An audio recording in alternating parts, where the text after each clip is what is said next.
right, quick update, guys. Been going through a lot of hell in the last 24 hours, actually. Facebook banned my ad account for Rebhorn without even giving me any warning.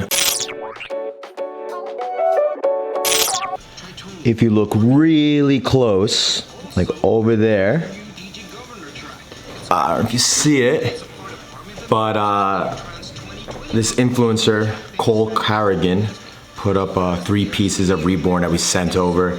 Put up the 3 canvases in, give me 1 second. A little longer than 1 second. No. So really stoked about it. Got a few followers, but great brand awareness. Now I just asked Cole to send me a few photos that we could leverage on the feed and to show people how it looks in other people's homes, these canvases. So I think that's cool. Look how dope this fucking artwork is that Rebhorn Design brought me, but this is me. Addictive personality. Oh my god, I do not even know where the fuck I'm gonna hang these, but thank you guys so much for sending this over. I'm literally so obsessed with these.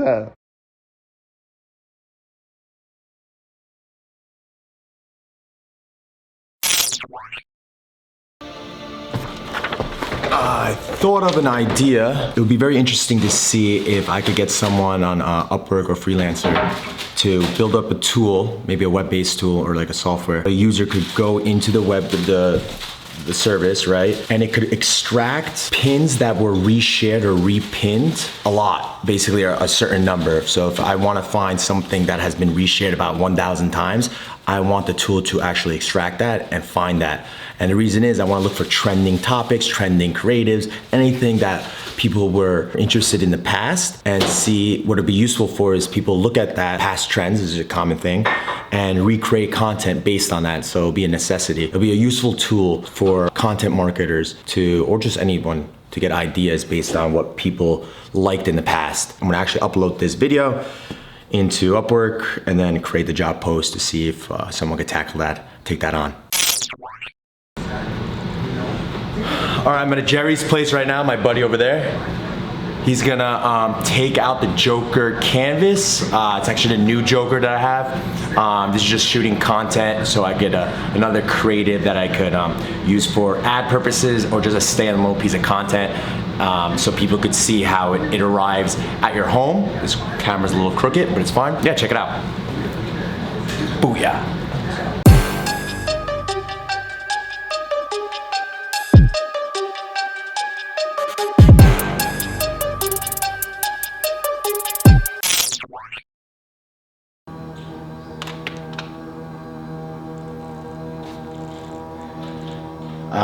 Cheers, it's about that time. Well, I am doing a little bit of research for the past hour. I've been researching Pura Vida. Great company. I think they sold for around 130 million last year. So again, doing my research for tomorrow's podcast, I found some good insight of what they've done in terms of growing. A lot of word of mouth, a lot of giveaways, giving the product to a lot of influencers, content creators, and so forth. So I may actually even buy one of their products just to see. I know it's not gonna come tomorrow, but when it does come, the product, I could open up the package, record it, see if they have any collateral in the product itself, such that it will allow me to either tag their product on Instagram or refer to a friend and so forth. I wanna see some of that, so excited. So let's go behind the scenes and cheers. All right, just like I said, on their website, I'm just gonna buy something that's cheap because this is not really my style. Well, actually it's pretty cool. Let's see what we got. We're at the website, brand, great website. Love their actual layout, very clean. Got a lot of products. Let's see what's on sale. Beautiful linen, for sure.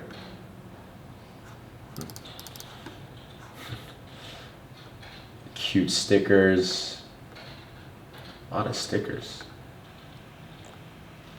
Ooh, customized bracelet. This is actually cool.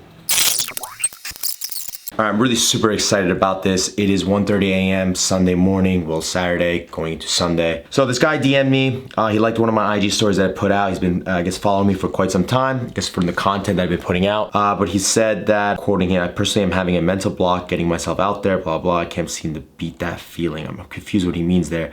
Looks like he's doing well. Let's just give him a call. I'll actually put up the message that he put up here. I'll read it with you guys. After I said, hey, Kush, thanks for letting me know your feedback. Do you have a business? Know a little about him.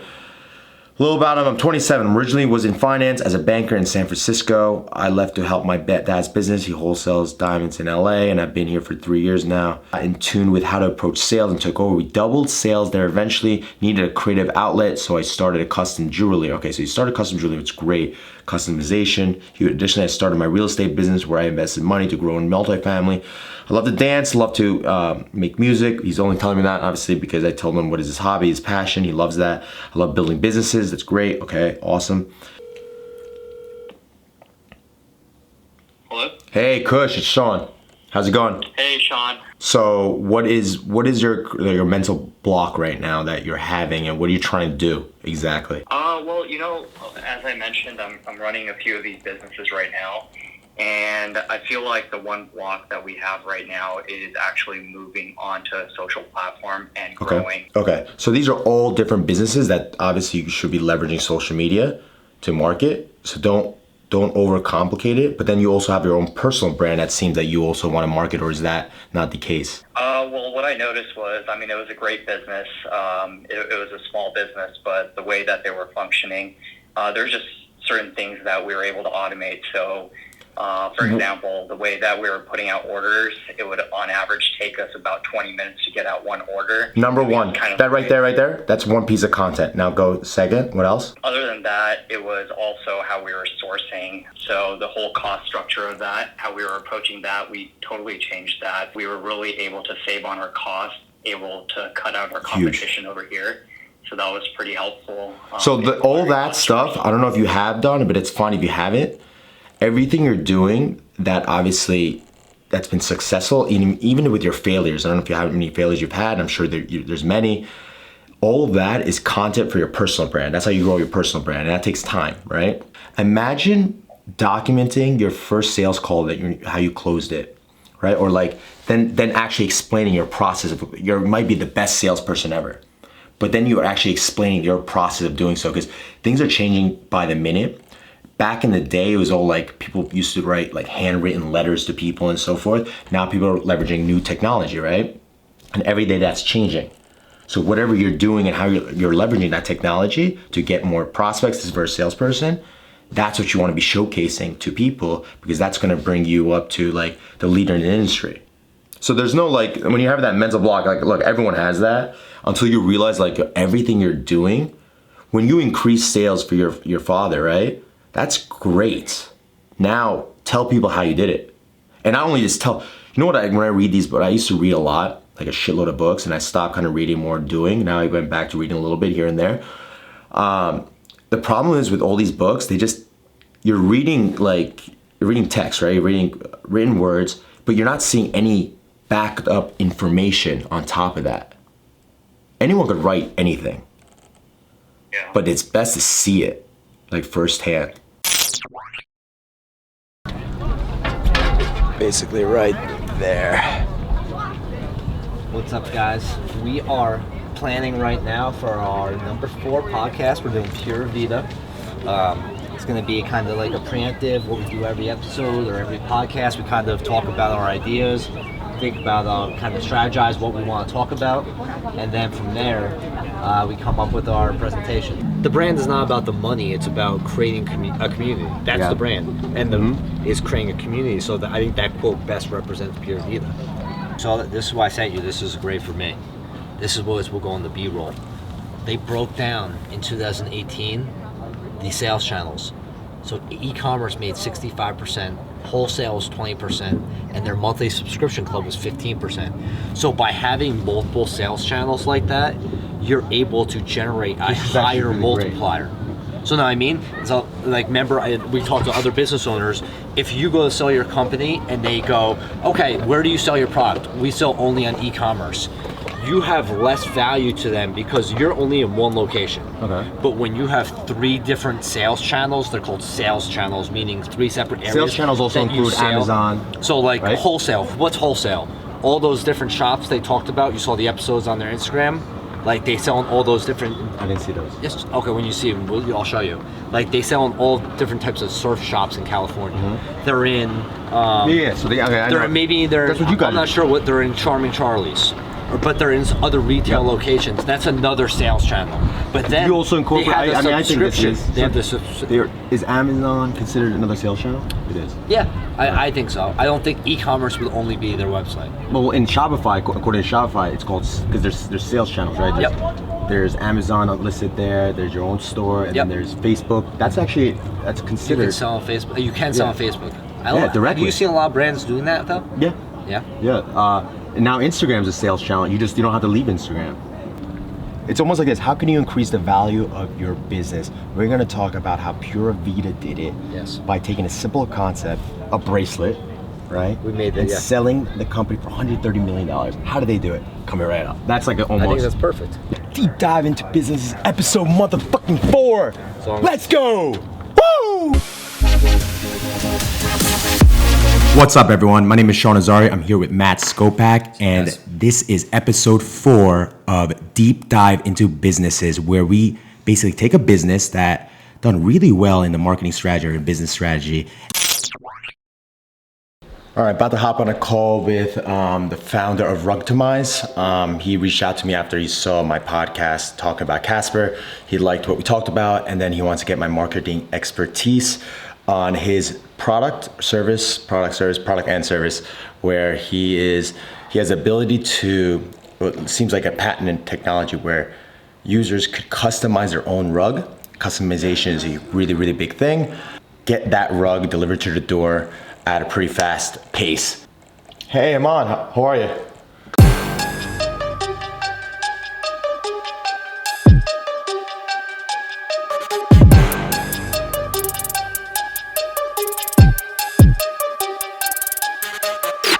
Based on, you guys have a unique product, right? It's definitely wanted. Customization is just huge in general.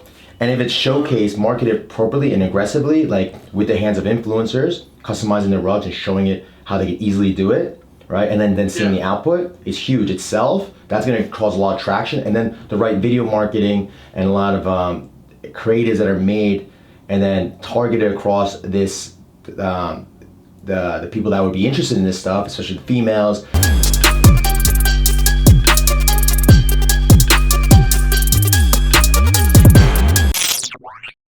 All right, quick update, guys. Been going through a lot of hell in the last 24 hours, actually. Facebook banned my ad account for Rebhorn without even giving me any warning at all. I'm very, very keen on their terms and policies. I'm a huge supporter, obviously, on Facebook ads, but these things happen, so I'm not gonna really whine about it, even though I'm kind of whining. I am whining. So I read a bunch of articles. This seems to happen a lot for a bunch of people in the past. And, it tends to, there's a lot of machine learning or a lot of machine algorithm that Facebook has to catch certain things. And perhaps, I don't know what happened. Again, they didn't notify me exactly what happened. But one of my theory is because people were getting products shipped, a lot of products were delayed in getting shipped. They perhaps didn't think Rebhorn was actually a real business. However, I just submitted my LLC documents, all this. In addition, after all that happened, I was getting more stressed out because my business manager, Breakthrough Socials, my hub, my main company, I have 15 active ad accounts under that hub, business manager, and it seemed last night, after all this, they disabled everything. Even my clients, which is absurd. I didn't know what happened. I was just freaking out. I'm like, what the hell? Like, this can't happen right now. Like, these are my clients. Like, what does this have to do with anything? So there had to be an issue. Again, I was reading thoroughly. And then this morning, I wrote them this letter. Here it is, pop. Giving them, a little blurb about my business, what I do. Also attached my LLC documents to show them I'm a a real business. I also took the step of verifying my business, and you got to do that in the business manager, the business setup. I thought it was already done, or maybe this is something new. I'm very confused, or I had to do it again. I don't know. But good news, after writing all this, so anyone that, if you have ever a problem, if your Facebook ad gets deactivated, it happens a lot, it's not the end of the world, it seemed like, based on the article I was reading. They reviewed it, so this is what they said. Here's the screenshot, bam! And hi Sean, we reviewed the business account again and determined that access to advertising was incorrectly disabled. Thank God. So they reactivated everything except Rebhorn, which I don't know if that was by accident or not, so I wrote them another letter. I'm waiting to hear back, hopefully they do, or I gotta figure something out because Facebook ads is a huge platform where I love, again, huge supporter of Facebook ads, love the targeting features and so forth. So if there was any misleading, anything that was wrong, perhaps I have a feeling what could have been violated. And it's actually possibly that piece right there, because it does contain a Facebook logo and an Instagram logo. And one of the policies that Facebook states is you could use their logo, but only certain logos, like an updated logo and so forth. But it's very confusing when it comes to art, but they kind of do state that in your creative, but my ad is not really, it's a very confusing thing when it comes to art. So that's why it's a little iffy there. The subject, that policy is a little confusing when it comes to art. I said that multiple times. I just figured out a creative that I want to do. I want to do actually more creatives on Breakthrough Social. Rena and the rest of my team is getting keen on, I keep saying keen a lot, the long form videos and cutting them into short form videos. So I'm using that for right now for Breakthrough Social content. I'll eventually put it on my personal brand as well. I don't want to duplicate the content. But in addition, right off the bat, I'm thinking, oh my God, this would be a great piece of content, which would be why your first 105 characters in an IG post matter. So what I'm talking about is when you see a creative, which catches your attention first, then you read a sentence. That first sentence matters because that first sentence is the sentence that the user can read before they click that more button. So I want to come up with a carousel or type of infographic, probably a carousel for IG post, which I'm going to record my screen now and show you what I'm talking about. All right, this is just my notes. I just saved. This is gonna be the headline. Obviously my team knows what I mean by this, just putting it in. I don't have to write more detailed notes. Put an example of a creative that, that I like. See the first sentence, this, before you click that more button. This matters along with the videos because that's what everyone sees until they click the more button. So the sentence needs to be so enticing that it gives the user a reason to click the more button. I mean, that's the only thing that I can think of. There's so many other ways. It could go on forever. I also think this should be a good infographic. You could make this an infographic. I think we should need a template. So I'm actually also giving instructions. Use that on Pinterest and then possibly maybe on LinkedIn as well. See how we could do a LinkedIn post. I know carousels don't really work well on LinkedIn. All right, we're gonna blur almost everything here except, sorry, I have to blur it out. Just in case there's something here that is confidential. However, we will go under Breakthrough Social, creative for IG, LinkedIn, Pinterest.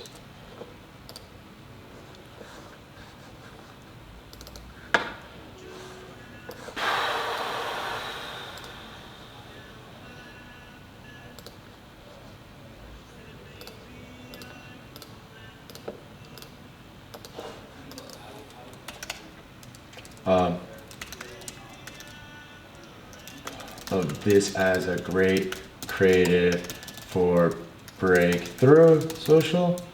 I believe it can be done on a carousel, something that we can just use the 1-to-1 aspect ratio for. Rena will understand what I'm talking about here. Just published the video for Pura Vida on YouTube. I think every week that we keep doing it, Matt and I, we're just getting a little better. So it kind of shows. I First video, Fashion Nova, was a little longer, not much structured. That was a good video too, I think, hopefully. I'm just judging myself, right? Cherry. Over there. I came up with an idea. Tell me if I'm accurate. I'm gonna explain to the vlog. Let's hear it. I'm gonna come in. Well, if I scream it out loud, we're gonna get other people to hear about it. But do you realize, what do you think? Are people more on their phone when the weather is nice or when the weather is shitty? I would say shitty. Shitty, right? Shitty. Get on to do. Right? So when it's warm out, people are not on the phone, they're not likely to buy anything online, right? Most likely. Because they're outside. They're outside. Active. They're outside active, right? So far, so good. When it's raining, however, they're probably more likely to buy something online. I don't know if this is a correlation, if it's true or not. I think it is.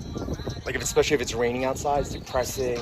People are more active online. They tend to shop to make them feel better. Because when you shop, you tend to feel better because you're buying something that you want, especially if it's a good that It's for you're fulfilling something. you're fulfilling something. Yeah, you're getting some What do you joy. think? I think it's accurate. Yeah, so what I'm thinking is, How can we track that? yes, so I think it's good. So right now, Facebook doesn't allow you to, hey, spend more money when it's raining on certain cities. So what if I come up with a software, right, where you pull in all the U.S. cities or wherever I'm targeting, that's the U.S. cities. I want to pull in all the weather in one area where it's visible for me, right? Like almost like when you're looking at stocks. Sure. Right, that's like a ticker, and it will alert you.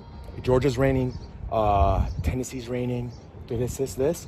I will then create another ad set, right, to spend more on those cities, right, rather than spend money on a nice sunny day like today or on a weekend So like I when got we're you. in the Hamptons. So you want to correlate weather to buying patterns. Yes. And then target. Yes. Genius. It's great, right? Let's do it. I think we're gonna do that. So that's that. I mean, another reason I wanted to record this, what running does is that every time I'm running, I'm coming with new ideas, and it's just, now it's time to implement. But I really think there's a correlation, so we'll see. Peace.